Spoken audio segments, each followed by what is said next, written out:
oftentimes as teachers, as educators, as authors, we're just like, we have to constantly instill.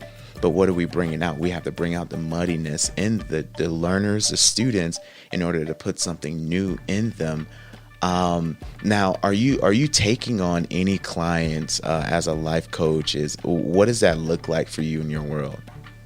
Well, I don't actually coach people at the moment because I've decided to concentrate my work on books because I wanted to get in there. But I would like to be able to start, coaching people to be able to make myself available to more people, because I've now written the 4 books I wanted to write. So I'm kind of like, because they're all coming out at once, I've just got so much going on. But I would like to have one-to-one, sessions with people as well and get back into that, because I think it's important. But I wanted to be able to not just help a handful of people, I wanted to help so many more people with my work, because I feel that my work and my words are like that pouring through the pure water to help things to spill out.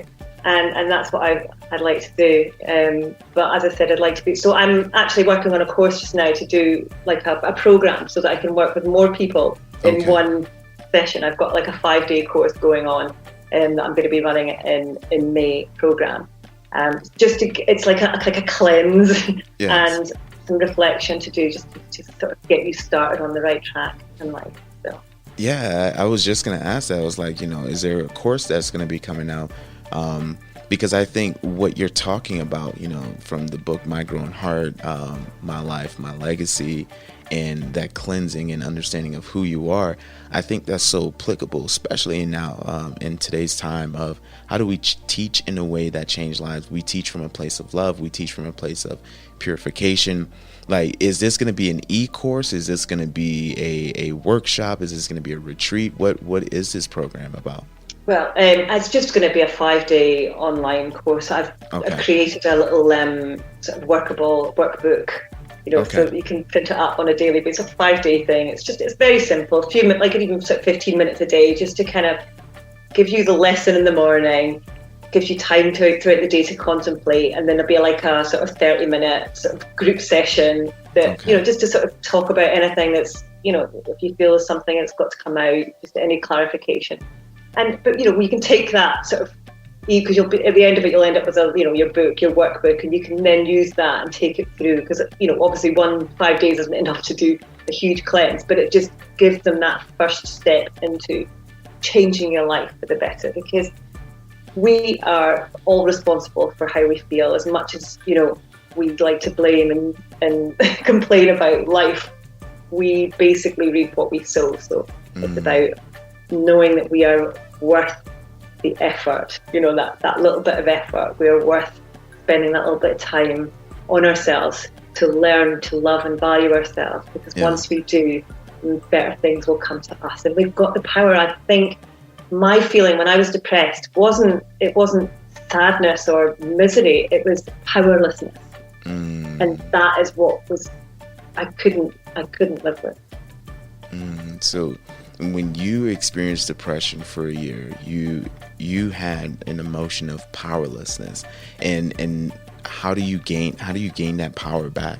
Like, what are some practical ways that our listeners and the people who will be following you even more so can gain power back when they feel powerless? Well, that is, this is what I talk about in my books, and just little practices to start with.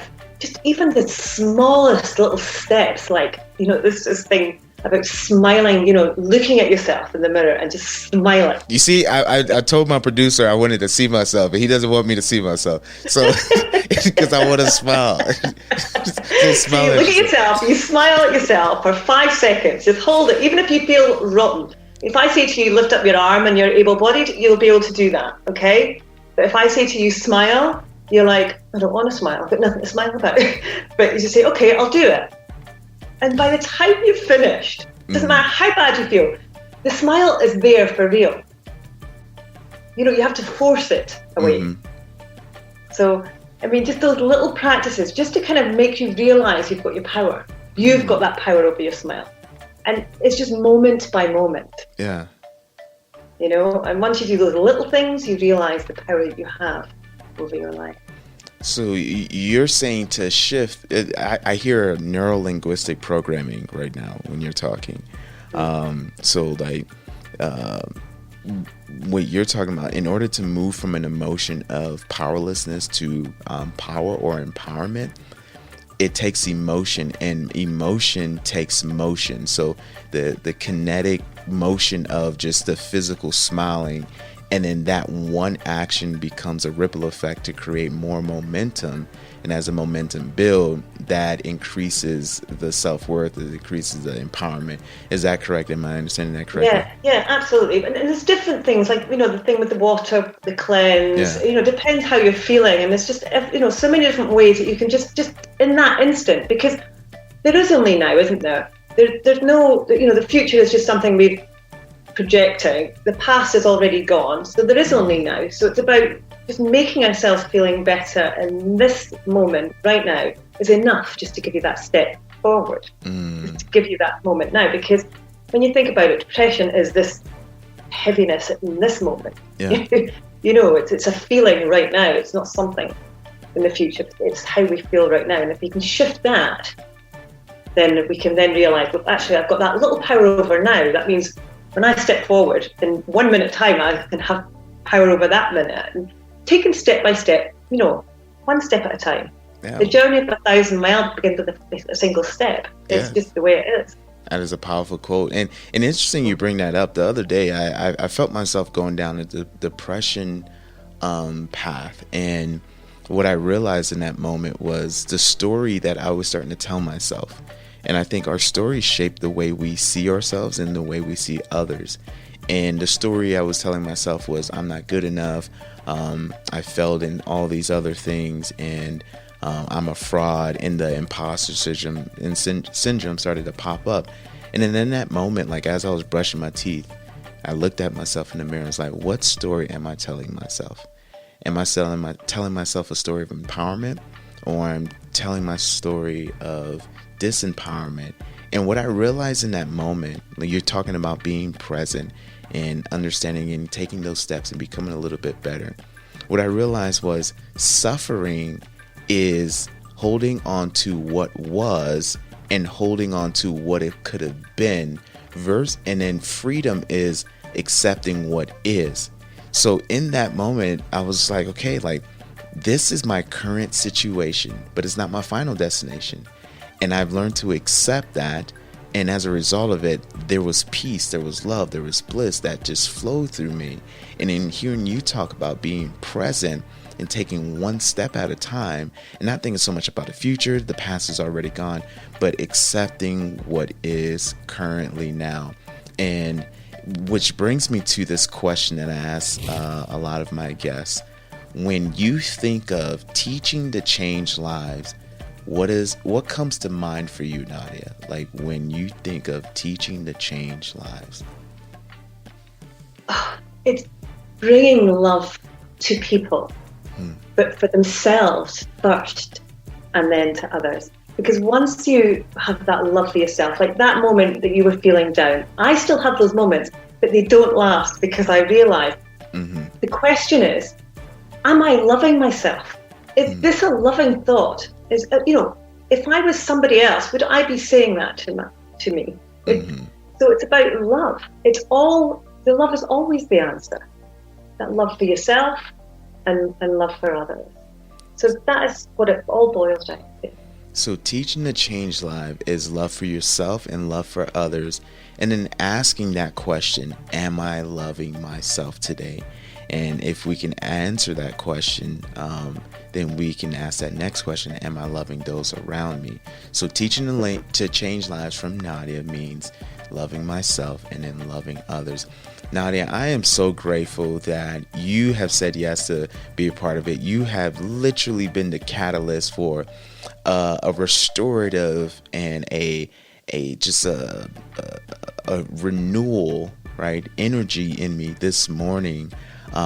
If people want to get in contact with Nadia, because they're just like, oh my goodness, I love her accent. It is so amazing. She has an Italian mom and a Chinese dad. Like, I can relate to that. How can people get connected with you on, and what platforms are you on? I'm basically on Facebook. I mean, I am on Twitter and Instagram, but I'm mainly on Facebook because I'm not very tech savvy. So I just kind of stick to what I know. Yeah. Up until 5 years ago, I couldn't even work a PC. That just shows you how, wow. and I couldn't even work I couldn't type. So I've written like hundreds of thousands of words then. So I've just grown. I've just grown. So yeah, I'm on Facebook, WhatsApp, yeah.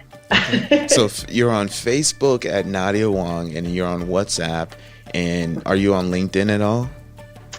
I have got a profile, yes. You have a profile? I just don't show up very much because I'm not really sure how to work. It's going to take me a lifetime or two to work out all the social media. Okay. But I do have an Instagram account, and I do have a Facebook. I've got 3 Facebook accounts. I've got an author page, my happiness coach page, and also my personal profile. Okay, so you'll be able to find me. And of course I'm on Amazon, and you can actually find me on Amazon as well. So. Yes. So you're on Facebook, you have a profile on LinkedIn, you have Instagram, you have 3 profiles on Facebook. And Twitter as well. I've actually got a profile on Twitter as well. Okay, but the same thing again. I haven't worked that one out yet. Okay. If I was to spend all my time on social media, I would never get the work done that I've got to make sure that I put my energy into what's important. That's reality, and rightfully so, right? If we're constantly scrolling and using social media, we're actually more consumers versus contributors, that makes sense. So our listeners, just so you know, you can find Nadia Wong on Facebook at Nadia Wong, and she's also on Amazon with her 3 top-selling books: My Growing Heart, My Life, My Legacy, and Your Life, Your Legacy. Did I get those correct? Yeah, Your Life, Your Legacy. Yeah. Okay. and last but not least, what's a question? No, better one. What is something most people would not know about you? Interesting.